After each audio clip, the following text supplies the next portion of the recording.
All right, let's see if we can get lined up here.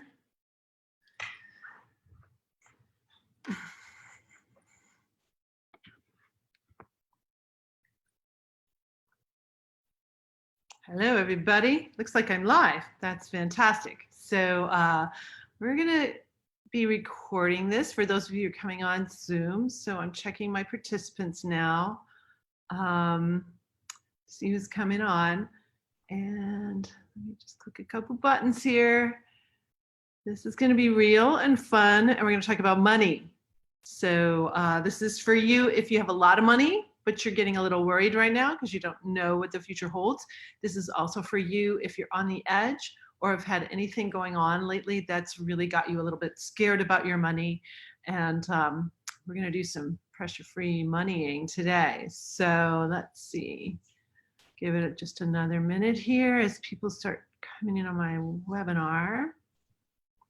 And if you're here on Facebook and you want to come in live, go ahead and let me grab my phone too. Just go ahead and click that link that I put on here. Let me make sure everything is working okay on here because I never can tell. So let's see, I think we're good. Yeah, it's coming. Yay. Beautiful. Okay, so because once I go in and start my slides, I can't see like who's coming in or anything like that. But I do see my friend Gail is here. Gail, look at this original art we've got on the back wall here. It's all original art from my husband's family. And I want you to bring your wallet. So, and it's noon, so I'm gonna go ahead and start recording. And we'll be ready to go. Record. Boom. So we are live. Hi, everybody. Welcome to the land of pressure-free living. I'm Elle Ingalls. I'm the creator of the pressure-free method.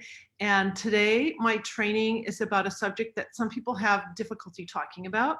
And it's a subject of money. So in my money history, in my story about money, I've had times when I've been, as a family, we've been completely debt-free, plenty of money in the bank, you know, everything's looking good. And then we've had times that were really, really challenging and really hard. And we were living so much on the edge that I actually sold rings, sold jewelry. I was so, for those of you who live where there are Meijer stores, I'd racked up that, like all our debt. We had so much debt at one point after living debt-free for 10 years. So this was hard, really hard for me to accept, but we had some stuff happen. It was difficult, but I remember being in Meijer at December and taking out my card to pay for the groceries for like celebration dinner at Christmas time, right? And being so afraid that I was going to be over the limit and would have to pull things off the thing. And what's so weird about that is just 3 years before, at Thanksgiving time, I was standing in the grocery line at Meijer. Actually, when I was in the store, I noticed a gentleman who was filling his cart with everything, kind of like the least expensive big bag of onions and potatoes and the really big packages of meat. And I was watching this gentleman go through the store. There were no boxes, like everything was real food. And when he got to the checkout line, and I'm going to guess he was probably late 70s, early 80s, he got to a certain point and he didn't have enough money. So they started pulling things off, just like I was afraid was going to happen to me 3 years later. And when I saw this going on and saw, you know, he was doing this, I just said, just put them all on mine. And so we bagged his stuff, and then my stuff came through, and the cashier just put it all on my card, and I paid for its groceries. And he turned to me and he said, I feed 8 grandchildren. I didn't know who he was feeding with all that food. I just knew it was a lot of food, and that this older gentleman was buying what he could on his budget. And little did I know, 3 years later, I would be in the same position. And praying that things wouldn't have to come off of the conveyor belt when I went through. So we all have ups and downs. And before I begin here, I want to introduce you to this guy right here is my hero right now. This portrait. So this portrait hung in my in-laws' house. When I first met them, it was in the living room, but then over time he was down in the basement for years. In fact, my kids played some mini sticks and there's some dings on the frame there. And then the painters, when we were selling the house, they dropped it. So there's some plaster off that beautiful frame there. But this guy right here is my hero. His name's Thomas Church. He grew up quite poor. His father died when he was little, and his stepfather was rather not so nice to him. So he ran away at home at 14, started making his life, and went from Western New York to Chicago when there were only 400 people in Chicago, and was a merchant. He brought goods from Buffalo, New York, through the Great Lakes to Chicago. And I basically went deep and dug up history. I found his obituary. I found all this great stuff of his. So in the late 1840s, early 1850s, he was the wealthiest man in Chicago. He owned all of the property where the Sears Tower is now and all that, all along the canal there. Like, he owned all that. He was incredibly generous, a really interesting character. He had 2 daughters. Both daughters married Ingalls brothers. And so one of them is my husband's great-great-great-grandmother, Mary Church. She married George Addison Ingalls, and they settled Oak Park and built a really big house there. And so this guy right here in 1856, when there was a huge depression in the country that people don't really talk about much, he was losing $1,000 a day, which is about $30,500 today. $30,000 a day. That's a lot of money to be losing. And what was most important to him when he passed away was the fact that his family was growing. His daughters were both pregnant with their second babies at the time. Like, that was really his focus. The money could come and go, but family meant everything. And he never gave up. He had went through many recessions, up and down, up and down, up and down, but he was very incredibly hard worker and very diligent. And so anyway, just kind of guy, he's my hero right now. I just have him, I look up at him when I feel like things are getting a little shaky. And especially in this time when we don't know too much. So I'm gonna have him behind me. So there might be some sounds from the rest of the family going through here, but I wanted to do that. So now I want you to just pull out your wallet. Okay, so here's my wallet. It's actually a new one because I haven't had a wallet in like 40 years. So this is my new wallet where I keep my money. And I want you to pull out whatever bills you have in here. It doesn't matter if it's like $1 bill, but I want you to pull out the bills, and I want you to hold them in your hand. Like, hold them. Real money. You don't do a whole lot with real money today. So the problem is, human beings, tangible is important. Touch is important. Visual is important. When we're just working with the cards, and if you don't have any money in there, go ahead and pull out a card, okay? When we're just working with these things, it's not as tangible. It's not as real. Some people deal only in cash for that reason, because when they're touching the cash, like, they have a real sense of it. So I want you to touch cash for a moment and then fan it out. So I've got some foreign money in here. I have this money in here on purpose, and it's like all kinds of cool money because I want to have an international business. Okay, so I have some money from Qatar. It's beautiful, by the way. Look at this. Someone gave this to my son. Beautiful money, English money, Canadian money, Isle of Man money. They have their own Manx. Okay, so here's your money. Like, fan it out. Okay, fan out your American money. Fan out, because I coach people around the world. So what's your American money look like? Let's hold the money for a moment. So the reason I'm having you do that, because I don't want you to be afraid of it, number one. And I want you to start to realize the importance of the tangibleness of money. I'm live here, hun, so. So we'll dive in. I'm going to pull up my slides now, but I just wanted to give you a little, let's hold on to this money. Let's hold the money, not hold on to it, but hold it for a moment so that you actually can, tangibly feel it. So let me share my screen here for you, and we'll dive into the training. Boop, play. All right. So how to thrive financially in unexpected times. That's what we're going to talk about today. And, these are going to be simple steps. I want to get really real for you today and really help you dive into some very simple things you can do so you start to change the trajectory about your worries about money. So you're going to discover the fastest way to gain emotional control when you start worrying about money. The number one obstacle that may be preventing you from having financial success. So if you were kind of not very successful with your money until this point, this could be a really scary time for you because now there's so much uncertainty. Like even if you have a paycheck still coming, will you have that paycheck come September? Or is there going to be a downsizing of all kinds of things? We have no idea what's going to happen out of this thing. So this is going to help you so much no matter what goes down. And then I'm going to give you 5 tools you can use immediately and even if you just take one of these tools, it can start to make a difference for you. So this is for you if you feel you should be further along financially. I kind of always feel that way, to be honest, but this is for you if you feel any of that.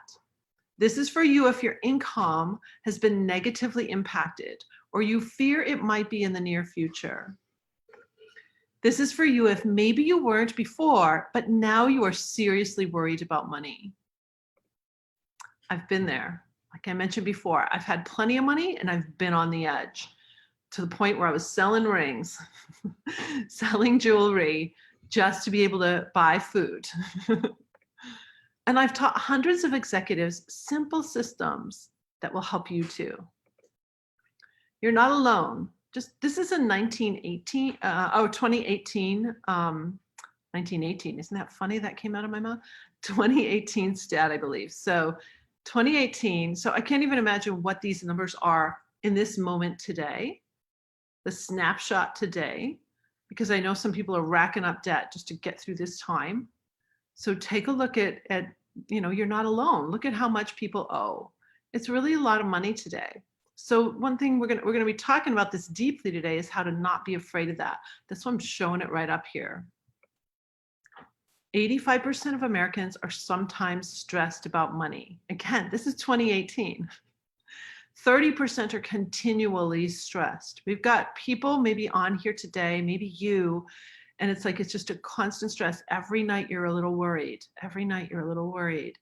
So millions have applied for unemployment the past few weeks. Is 2018, or this is right now, and the number keeps growing. And some people, I just read an article today on how self-employed people are really out of the picture. They're not getting the answers that they need. So if you're self-employed, you're even in another camp.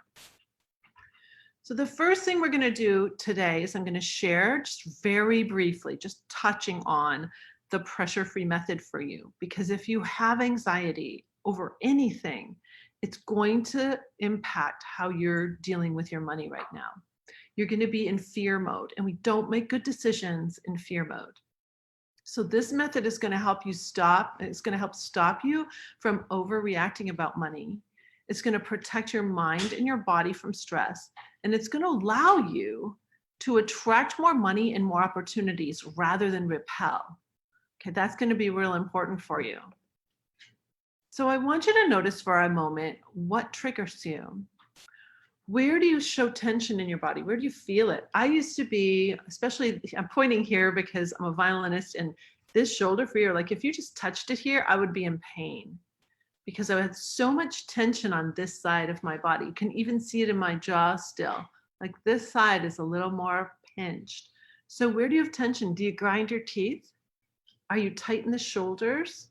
Does your back hurt? Do your hips hurt? Do you tap pens? Do you bite your fingernails? Like, where's the tension in your body? What hurts? Does your head hurt? Migraines, headaches? Does your throat close up? Is it scary here? You feel your heart pounding? Is your gut kind of feeling weird? Do you have stomach problems, digestive issues? So where is the tension in your body? I just want you to notice it and acknowledge it for a moment, okay? Next thing to notice is, what do you complain about? Where are you complaining? That's a sure sign that that's something that triggers you. Could be sounds, could be smells, could be clutter. could be what you're seeing on social media. What do you complain at the dinner table to someone, or your best friend on Zoom? What are you complaining about these days? The next is arguing. So many people argue about money. Households argue about money more than anything else. Money is really a hot issue. So what exactly are you arguing about? That somebody spent money on something? That could be a thing for you. We shouldn't be spending right now, and you just spent money on something on Amazon. What are we spending money on? So what do you argue about? And then what you argue about and what you worry about could be two very different things. So what are some of your worries? Is it about right immediate, or is it more like we're not going to have enough for retirement because our retirement funds are tanking? Everyone is in a different situation. It's really easy to get judgy about it too. So I want you to just focus on you. Like, what is it that you worry about? And then have you felt like you failed? That was me for a while. Like, wow, how come, I was asking all the wrong questions, by the way. How come doesn't get you anywhere? Why am I so stupid? Doesn't get you anywhere. So where have you felt like you failed? Maybe you felt like you should have started that second business and now you don't have any streams of income. That could be something that's just gnawing on you right now, is what you didn't do in the past. You're beating yourself up over something. So with the pressure-free method, we have 3 simple steps: targets, triggers, tools. The target today is feeling more financially sound. Okay, that's our target. We want to feel more financially sound. The triggers are all those things that cause those things that I just shared with you on the last slide. And then tools. So the 10-second solution is when you become aware that you're starting to dwell on the trigger or notice the trigger. And then you use a tool to prevent the release of the fight or flight stress hormones. So like I said, we're just going to touch on this. In my courses, we have to go deep because stress is really tricky, and how you might be harming yourself with stress could be very, very profound.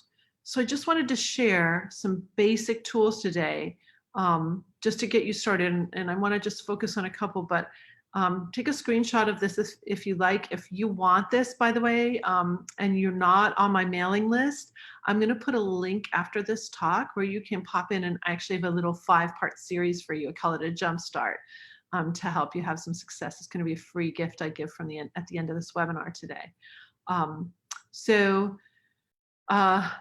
These are my 9 basic tools, and you can actually learn over 40 with me just in 6 weeks. And it's because you're very unique. What stresses you out and what's causing you to trigger fight or flight is very unique. And I need to help you find the tools that work best for you. So these 9 basic tools are set into 3 types: body tools, mind tools, and life design tools. And again, I'm not sure which ones are going to work in your situations. It could be a life design tool, like writing your goals every day. I'm going to focus on this list here on just 2 right now. And the first is your ab muscles. If you follow me, I say this all the time, but I want you to put your hands on your abs and just relax them. From this point forward, I want you to notice that when you start worrying about money or having to pay a bill or something's going on with money, I want you to notice if your abs are tight. If your abs are tight, you're priming yourself to go into fight or flight because you're protecting yourself.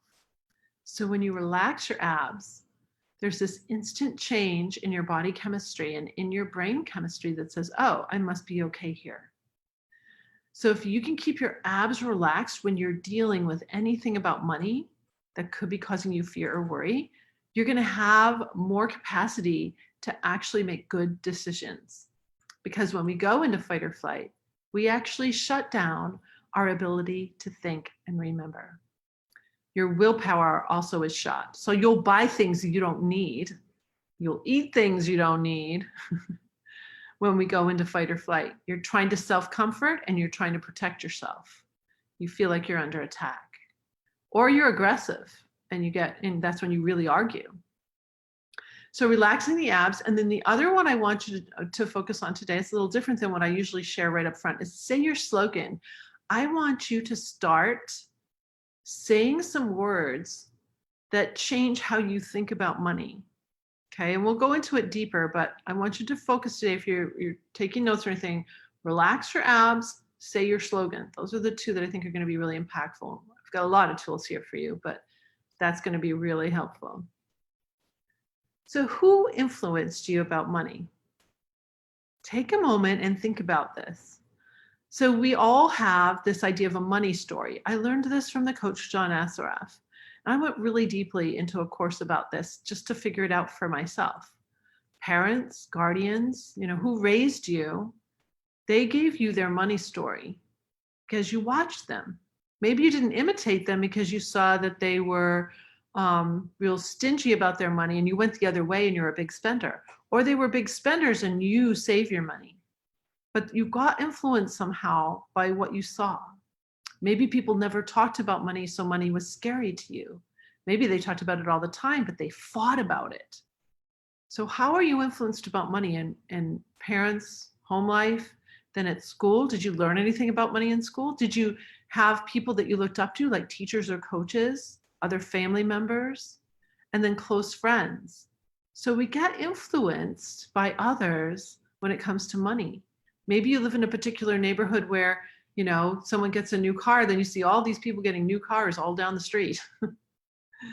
The Joneses idea, got to keep up with the Joneses. I'd love to meet the Joneses, by the way.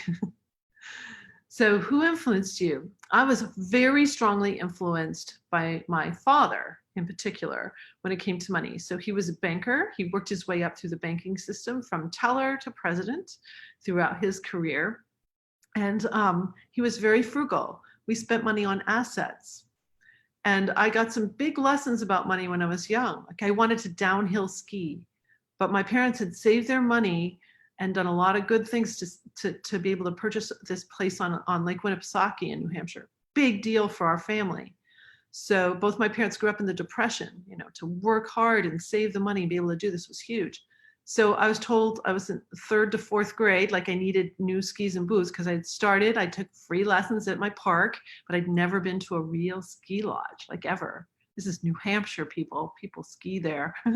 So my parents said, nope, we're not going to downhill ski. It's too expensive. So you can cross country ski or skate on the lake. So I was crushed. This thing that I wanted to do. I actually didn't downhill ski until my kids, I had my own family and we took them skiing for a weekend and I was in heaven. I was like the biggest kid on the chairlift sitting there with my little 4-year-old. I was like, oh, I'm so excited. Because I finally got something to do that I had not allowed myself to do because the message was so strong that we can't afford that. We can't afford to go downhill skiing. It was so in me. Like even for a weekend, and we couldn't possibly do that. You don't spend your money on stuff like that, So it's kind of interesting how we are influenced by how we grew up and people around us. And then when you get into a relationship, then there's all that. You come from 2 different money cultures. Now you're building your own money story. You need to dig into this. I can help you if you need further help on really digging into this because this could be important. Number 2, how you think about money may be your number 1 obstacle. Again, coming back to words. What words do you use when you talk about money or think about money? I can't afford it. Money doesn't grow on, right? You know how to answer that. You know what's really funny? I gotta pull my paper money out again. This grew on trees. This is wood, right? Paper is wood. Money doesn't grow on trees. Okay, money is the root of all evil. These are sayings that have been ground into some of us for a long time. Also looking at someone who's wealthy, someone might have pointed and say, oh, there's Mr. Moneybags over there. Kind of the Scrooge idea. So it's really interesting, these things, the way we talk about money. And if you argue about money, that's a lot of negative energy around money. So words are really important. And here are some new words you can start to use. And these words can help you create that little slogan for yourself. We live in a time where there are unlimited resources. You can make a lot of money if you want, right? It's like incredible. For millennia, people weren't able to even do that. Today we have unlimited resources, unlimited on the computer, and we can have access to so much knowledge to help us do whatever it is we want to do. So there are blocks, and words are some of the blocks. So if you say I can't afford it, what if you can start using the word I can? So I can learn how to da da da. How can I afford this? That's what I call an empowering question. You can turn any slogan that you create or any affirmation into an empowering question so your incredible brain can start working for you. What are you grateful for, by the way? When I was going through there's another really tough time, but going through a tough time where a bird had actually made a nest in our gutter in our old house in Battle Creek, and the water backed up. I heard this weird gurgling sound, and then all of a sudden a whoosh. It went down through the windowsill. I don't even know how, but some little hole, and I went down into the front room and completely warped the wood floor that I had on there. I had to pull it up, and I mean, it was just ridiculous what happened. It was crazy. And so after that experience, when I was ever going in some tough times, like I'd wake up in the morning and go, I'm grateful I have a roof that's not leaking. I'm grateful I have a home to live in. I'm grateful I have food. I'm grateful, I'm grateful, I'm grateful. Because of all that work I had done before, we owned the house, we owned our cars. We've never had a car loan ever. Like except when we were first married and buying cars from my parents, we paid them back. And Pete's uncle, we paid him back like $200 a month for our first car, but it's like, I'm grateful. What are you grateful for? I want you to just take a moment, if you're taking notes, and just write down 3 things that you are so grateful for. Gratitude helps build how you think about money. I'm glad that I have the opportunity to create a new stream of income, figure out this time. I'm glad that I had those rings that I could sell, right? I have plenty so what do you have plenty of? I have plenty of dishes. I have plenty of food right now. I have plenty of. What do you have plenty of? I have plenty of venison too, if there's a meat shortage. My husband's a hunter. This is a good I got this from a couple of different coaches. Money comes to me from known and unknown sources. Money comes to me. I have some really unbelievable stories about that happening for me. Like, I just was in full belief that what I was doing was good for the world. And that's what I started from, the gratitude that I had these skills to share with other people. And that really fueled me to not be afraid and to move forward and to invest in my business. That gets to the next one. I use money wisely. Sometimes I make big investments to learn new things for my business. Right now, I am learning how to write a book, a better book than the downloadable books I've written so far. So I use money wisely. To what? Most of us, we're not really wise about our money. We've been in a society where it's so easy to get everything. So, we'll just pop on and order stuff. We'll go to the store and just pick stuff up, stuff that's pretty not, it's not really heading us in the direction we want. So I use money wisely. And then I love this. I got this idea from Grant Cardone. He doesn't use the word save, he uses the word store. I store money for a rainy day. One of the work teams I'm working right now with, I was giving them a money session, and one of the young men always keeps money in his wallet on purpose, so that because he travels a ton, or he did, wherever he is, he always has cash to get him out of any situation that could be occurring. So I store money for, So yeah, so what do you store money for? What are some of your dreams? What are some of your goals? If you're not aiming for anything, if you don't have a map toward what you're trying to do, that then it's easy for money to just slip through our fingers. So what words do you use and what fears do you have?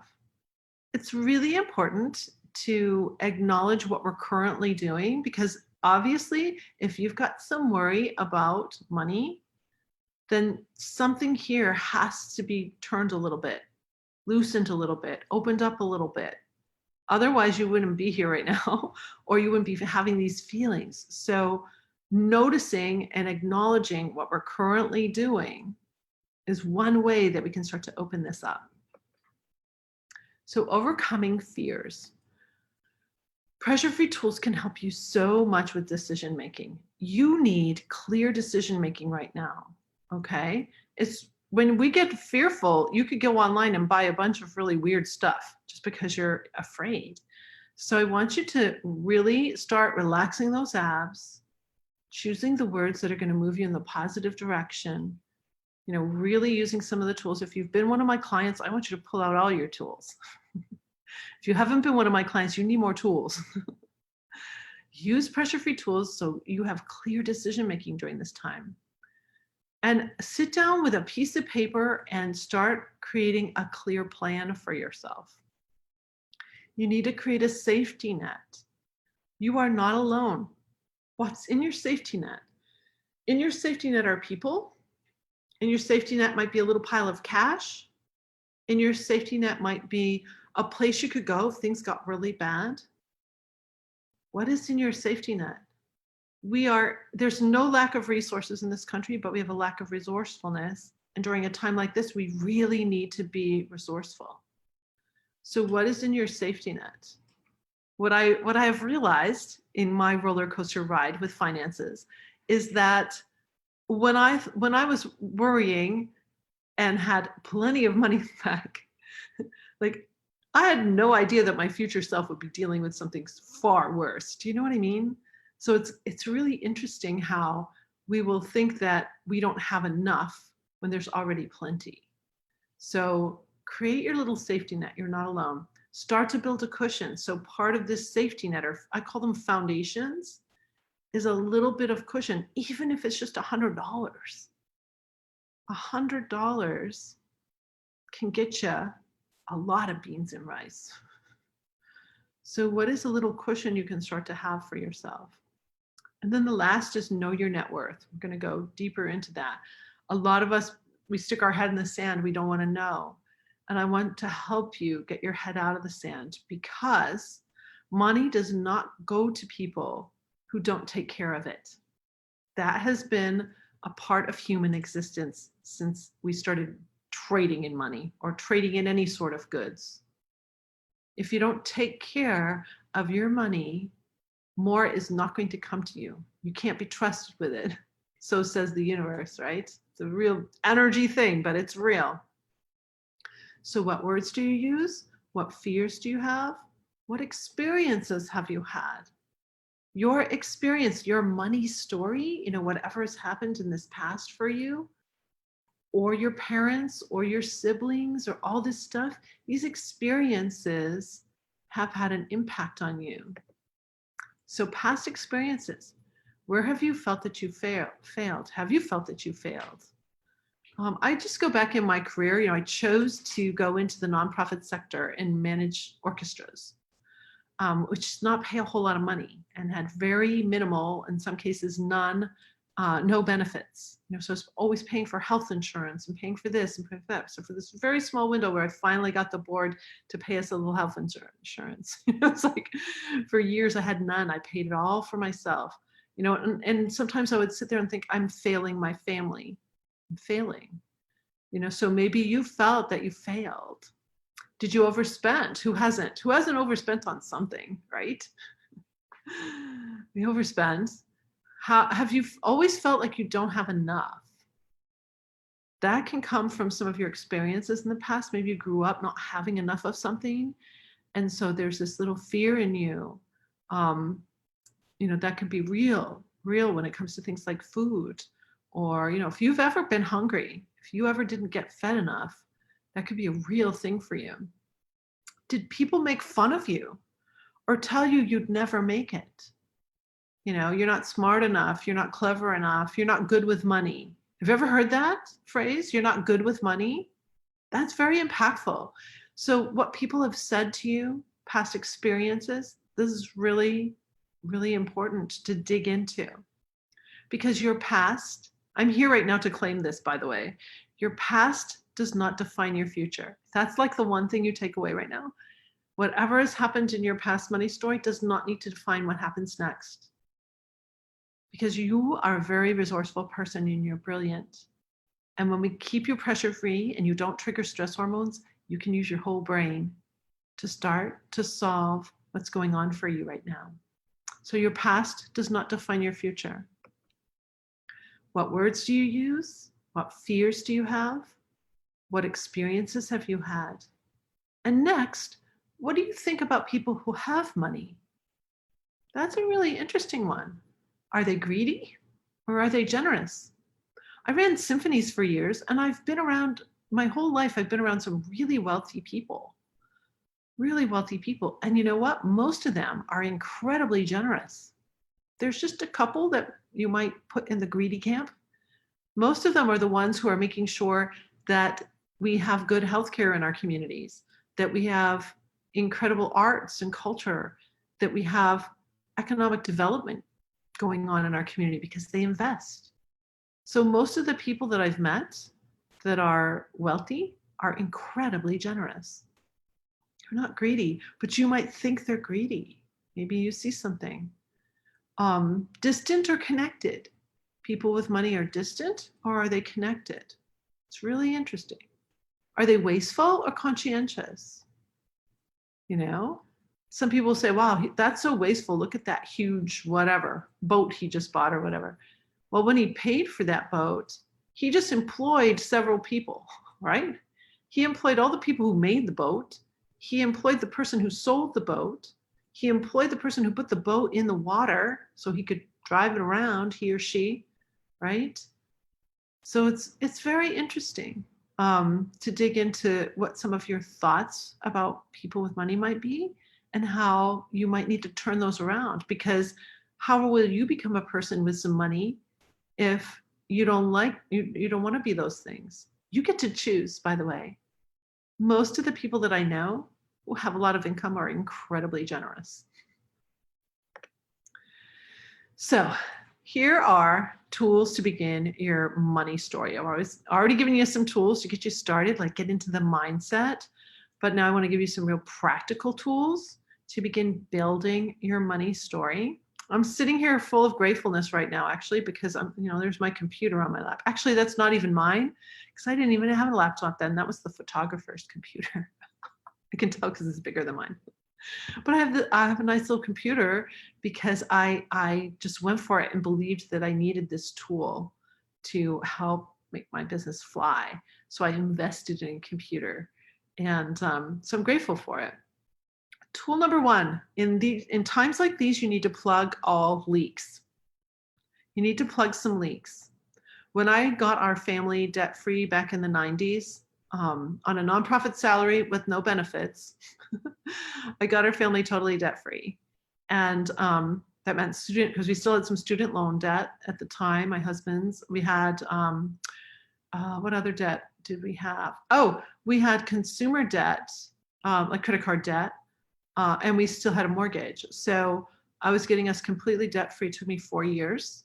The first thing I did was I plugged all leaks. So literally plug leaks. Do you have a leaky toilet or a leaky sink right now? Get the washer. It's like 15 cents, right? Fix and plug all leaks. Anywhere that there's little leaks. Right now, you might want to shut off some subscriptions. Instead of Netflix, you might want to be coloring. It's cheaper. Color on a scrap piece of paper, by the way, if you have no paper. But plug leaks. That's not saying to not have a fun life. There's a lot of ways you can have fun. You can get creative, but we have a lot of ways that we could just reduce just a little bit, and it's going to help. Because yes, in this case, every penny matters, and I believe every penny does. And when you take care of every penny, The universe likes that, and you're going to have more pennies come in.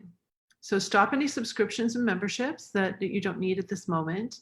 You can put a car in storage for insurance. My insurance agent told me that. Like, people are not driving right now. So if you have 2 cars, do you really need both of them?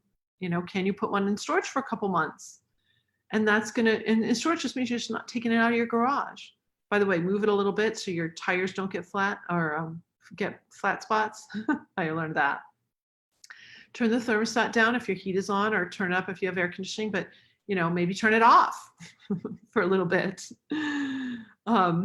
My husband and I had a friend who raised 10 children, I think it was. No, 7 children on no more than $10,000 a year. This was during the 80s and 90s. And we went to visit him one night on our way through his town, and the thermostat was at 50. And he was sitting in his recliner chair in a sleeping bag around him, keeping him warm. But it's interesting, there's a lot you can do there. Ask for an extension on taxes, bills. They gave us an extension on our taxes, but you can even go ahead and file until September if you need to. Give yourself some breathing room so you have a little bit of foundation here. This is a weird one, but I'm serious. I've been doing it. 7/8 portions of food.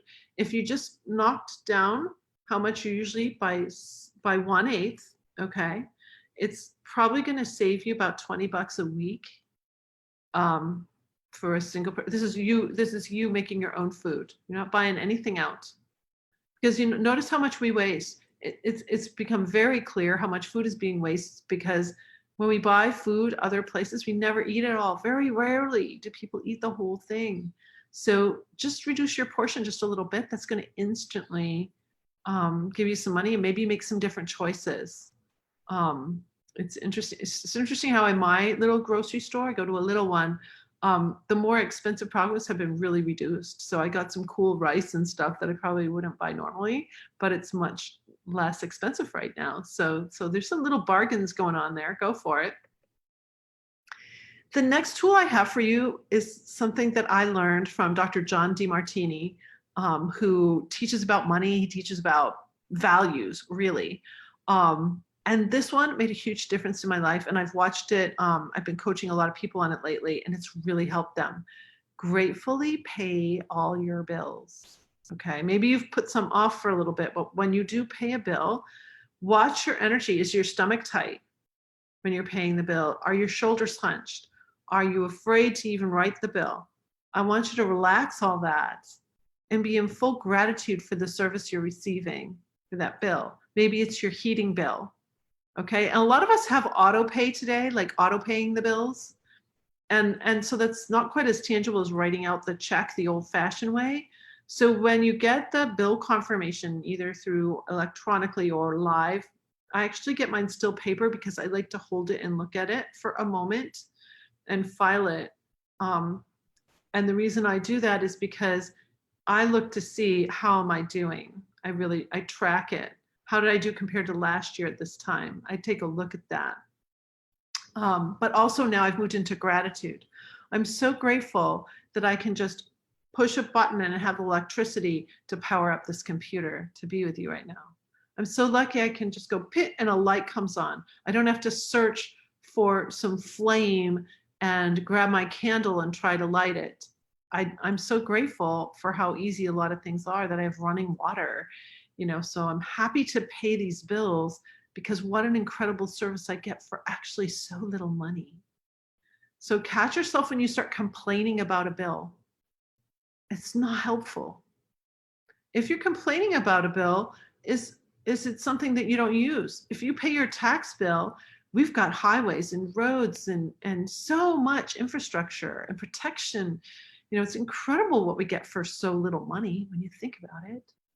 If you're paying a student loan debt right now, it's incredible what you got.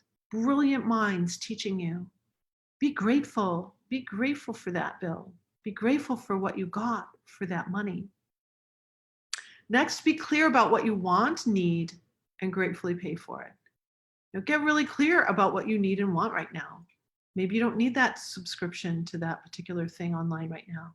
Maybe you don't need this. expenditure that you've had for quite a while. But what do you really want and need right now?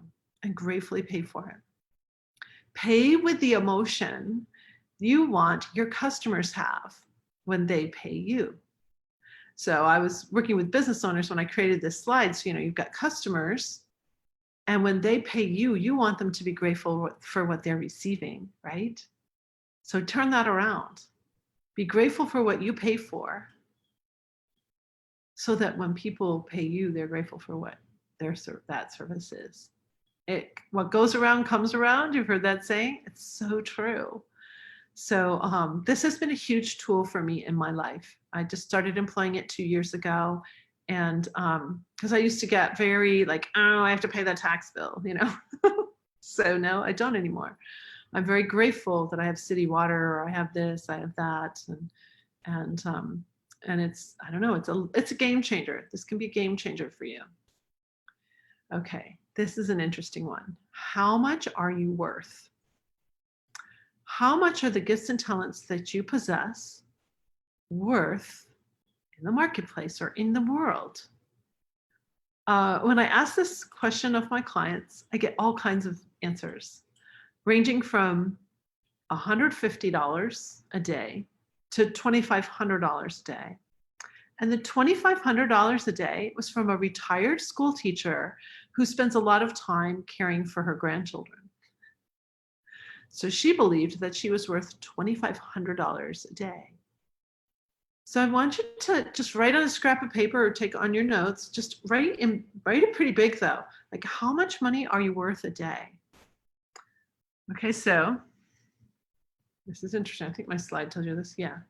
So however much you're worth, I'm going to pull my money out again. My money. This is my money. So I have foreign money and I have United States currency on purpose.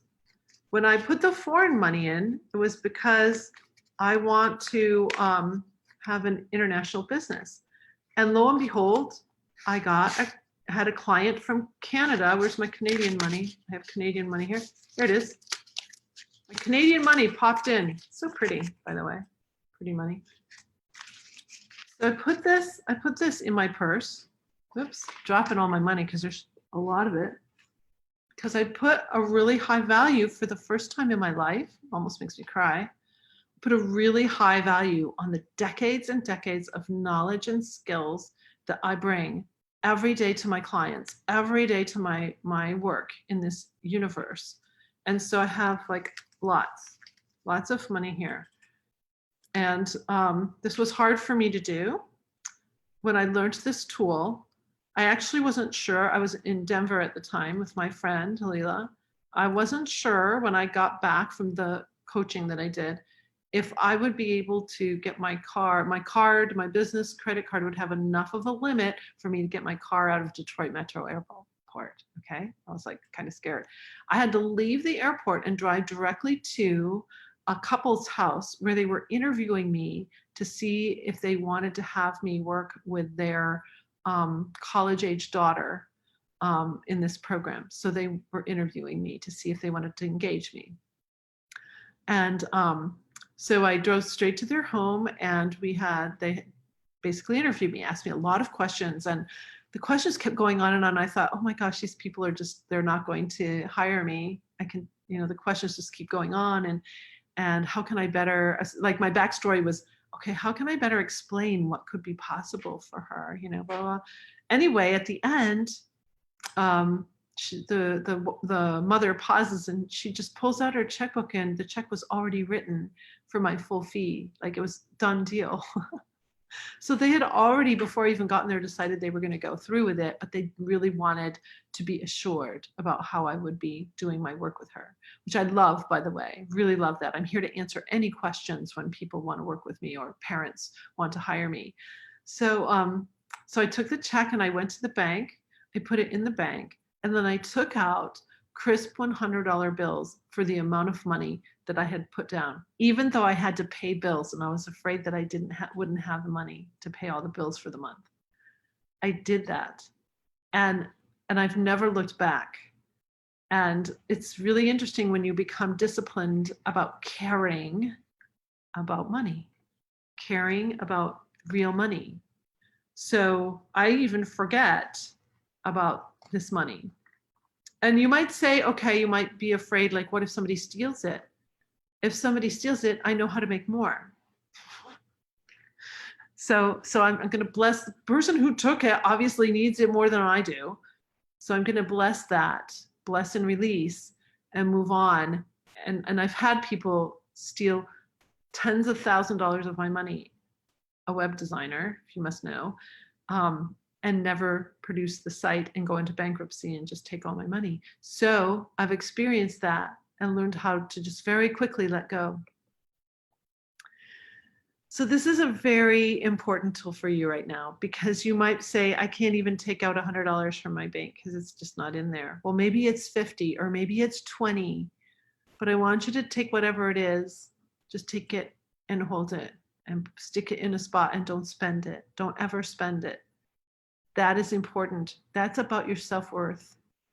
Now, here's something else about your self-worth that I think is so important for you to dig into. And that's to list out all of your intangible assets. What do I mean by that? Intangible assets are what you use to create assets. They are things like skills, talents, knowledge, healthy attitudes, personality traits, relationships. All of these things matter because they are the way that you put together ideas to create the tangible assets, the money, the home, the real estate, whatever it is you're going to invest in, your investments. So take a moment, and maybe later today, just like take an hour. And if it's beautiful, it doesn't matter if it's beautiful or not, find a special spot in or outside and just start listing out all of your skills like your parenting skills, your friendliness. We all have so many traits and facets of ourselves that sometimes we just can't even think of them when we're stressed. So keep your abs relaxed, smile a little bit. You know, you are worthy and you have so much knowledge. All the things you've ever learned in your life are stored in you. So what skills do you have? If you've had nasty things happen to you, by the way, those are incredible. You survived. You have survival skills. So list out your survival skills, your talents. What do you have all in there? What knowledge do you have? And you know, you may, when you're doing this, guard against thinking, yeah, but I can draw, but I'm not a real draw. I'm not a real artist, whatever. No, you can draw. Your drawing is unique. So go ahead and list all of these things out. And these are your intangible assets. I want you to celebrate yourself. Celebrate all these things that make you you. I forget a ton of mine. It's interesting to do this little exercise and say, yeah, oh, I forgot. I know how to skate. Maybe that's not something I do right now, but I could teach a beginner skater how to skate when it comes winter, right? Like there's things you can do. So go ahead and list out all of your intangibles. By the way, I got that tool from one of my coaches I'm working right now on my book, Robert G. Allen, 1 Minute Millionaire book and Cash in a Flash, 2 books that changed my life, listing out my intangible assets. That was huge for me. So now we're going to dive into net worth. What one might think is, okay, this is a real financial tool, right? Basically, up to this point, we've been doing a lot of money mindset. Why? If you don't turn your money mindset around, nothing's going to change. In fact, it will get worse. The trajectory will keep going this way. We want you to start to go this way. And it starts here. It starts with how you think about yourself, how you think about money. So it starts here. If you're in stress mode, it's very hard. I need to help you stay pressure-free to make these decisions and move into this space. So now we're going to do something that's so important. If you have never done this, I really love guiding people through this, because this is where the rubber meets the road, right? This is where you can start to take off, because this is after you list your intangible assets, which is the first thing of actually valuing money, by the way, because you're valuing your own self. You need to start valuing money for the energy it represents, for what it is. So we're going to get into your net worth. Net worth is, if you're going to look at a balance sheet of a company, it's the assets minus the liabilities. Basically, what do you own and what do you owe? When we're in a tough time like this, by the way, certain things that you might consider an asset are actually a liability because they're draining your cash. For example, you might think, well, I own this house. Well, do you own this house or does the bank own this house? Number one, okay? Because if the bank owns this much money of your home because you're paying a loan, then that mortgage payment, that's spending, okay? So, but for the purpose of this, you're going to list your home, that's the asset, but you're going to list in liabilities the amount you owe. So if your home is worth $300,000 and you owe $200,000, if your home is worth $75,000 and you owe $70,000, this person's got a lot more net worth right here, right? So you can figure stuff out, Oh, no, they don't. Sorry, my math is a little off right now. So what do you own minus what you owe? Question, can you turn any assets into cash? If cash is an issue for you right now, what assets do you have that you could turn into cash? Do you have some big toy you're not using very much that you could sell on Facebook Marketplace or eBay or wherever? Do you need to sell a ring? That's what I did. I turned an asset into cash. It was like $150, but that was some food, right? So what can you turn into cash if cash is the issue? Can you reduce spending so that you can start storing some cash? So where are you spending that you could make a difference there? Also, I want you to make a list of all available credit sources. So maybe if you're a small business, you already have a PPL loan and things like that. But I want you to look at your basic credit card situation. Again, I love the debt-free life, very much so. But there are times when these things are handy and can get you through a tough time. I had a really great credit score, so my credit got me through a really hard time. And so take a look at those, even your store cards and things, and just make a list of them with how much is on there and how much if you have a balance, what that is minus the balance. So what the credit is minus the balance, whatever is left over, that's a little bit of your foundation right now. When times are really tough, that's a little bit of your foundation. So if times were really tough, you could still buy groceries on a credit card, okay? So that's just to give you some cushion thought, okay? That I'm not completely destitute. I can get a loan basically to get me through this time. So I really think that's important for you to do in times like this. Taking action. So here's your whole list about taking action. Plug all leaks, pay all your bills with gratitude, carry some actual dollars with you everywhere you go. List your intangible assets, know your net worth, what you own versus minus what you owe. Own minus owe. Flip the switch on negative thoughts about money. So when you start to go into a negative mindset, your slogan, I have plenty in this moment. Everything's going to be fine. I've got this. Those words that can help you stay positive in the moment so you don't go into fight or flight. So you can make a good decision in those next few moments without having stress messing up your body and mind. But I want to go back to net worth for just a moment because what I didn't talk about was budget here. So in my pressure-free money course, I go deep into that and help you with that. But people think, well, just make a budget. So many people make a budget and it goes nowhere. It doesn't work because it's usually not built on how you actually spend. So I've created a really cool tool in my pressure-free money course that matches exactly how you spend. So you can create a budget that you will use, basically. You will use it. Now, when you think about budget, that's different than your net worth. Net worth is a snapshot. On this day, my net worth is this much. Tomorrow it changes. It changes. depending on what my bank accounts are, my investment accounts, that's all going to change. Okay. So net worth is a snapshot. Your budget or your income and your expenses, those are constantly shifting too. So when it comes to creating a budget, you're putting together what you bring in, your income, and what goes out, your expenses. When you can reduce your expenses a little, then you're going to start to be able to store some money in your assets as an asset.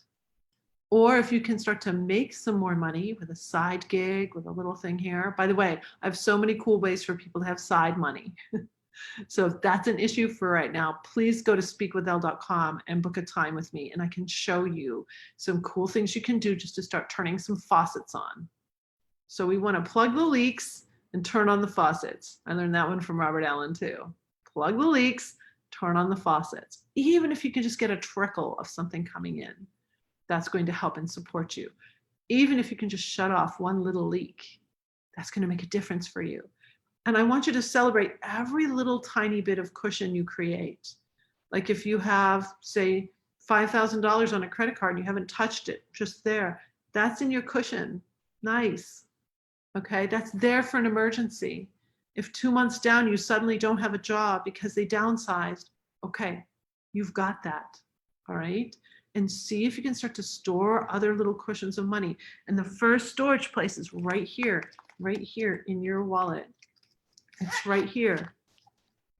It's right here. It's this. Okay. So important. All right. So we did a lot today. Even if you just pick one thing out of here, it's going to start to make a difference for you. So you can start to thrive in unexpected times. So I hope this has been super helpful for you. I'm going to just escape out of this, come back full for a moment here. So we'll stop the share and come out live. And I super hope this has been helpful. Financial stress is devastating. It's devastating to people. It hurts your heart. Stress is the silent killer, and money is one of the biggest things people stress over. So I hope you can take a little nugget out of here. I probably couldn't do this webinar so well if I hadn't gone through some really tough times personally. And I'm one of those bootstrap kind of people, just, pull up the bootstraps and here we go. We're going to do this thing. And this guy right here, he is Thomas Church, and he is my hero right now as I think about the ups and downs and how he never stopped and never gave up, and how family was the most important thing for him. So wish you a great pressure-free day. If you're new to me, please, let's get together and have a conversation. If you've never taken one of my courses, go to speakwithelle.com. And down below here, both on my YouTube channel, I'm going to post this webinar on YouTube because I have some people who said they couldn't make it today. I will post a link so you can come in on a special little 5-day jumpstart I have, specifically to help you stop the stress hormones from messing up your mind so you're not making good decisions. So a nice little five-day series for you, a little free gift I have for coming on here with me today. So I will stop my recording now, and we're going to go live into some question and answer for my people who are live on here. So have a wonderful pressure-free day. Bye.